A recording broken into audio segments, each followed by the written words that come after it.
David Bayeul est en direct avec nous. Bonjour, maire de Coudekerque-Branche, premier vice-président de la communauté urbaine de Dunkerque. On vient d'entendre donc le maire de Dunkerque avec toute une série de propositions. Il l'a fait en concertation avec vous. 4 Bien sûr. propositions.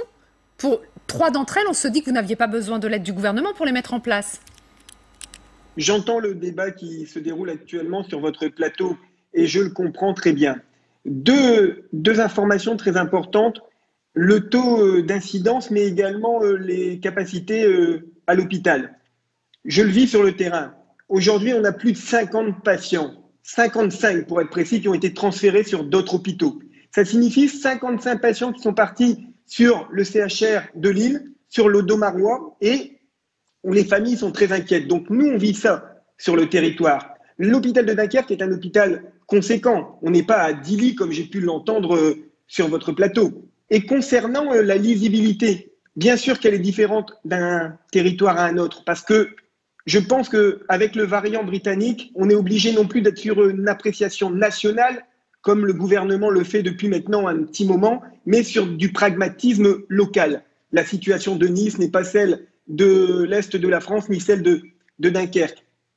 Pourquoi aujourd'hui on dit zéro rassemblement, zéro regroupement? On n'a pas attendu aujourd'hui pour le dire, simplement, ça fait 15 jours qu'on est inaudible auprès du gouvernement. J'ai dû personnellement batailler pendant un week-end complet pour réussir à faire fermer une école où pourtant, sur 8 classes, il en restait 2 qui pouvaient véritablement fonctionner car les institutrices étaient toutes contaminées ou les enfants. Un autre exemple, on parle de chiffres.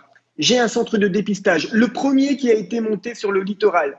Aujourd'hui, c'est 90% sur ce centre-là, 90% de variants britanniques qui est décelé dans chaque cas positif. Donc, évidemment que les situations ne peuvent pas être prises à l'échelle du pays en ce moment, que la lisibilité est très compliquée. Mais nous, pourquoi on demande aujourd'hui un petit sursis?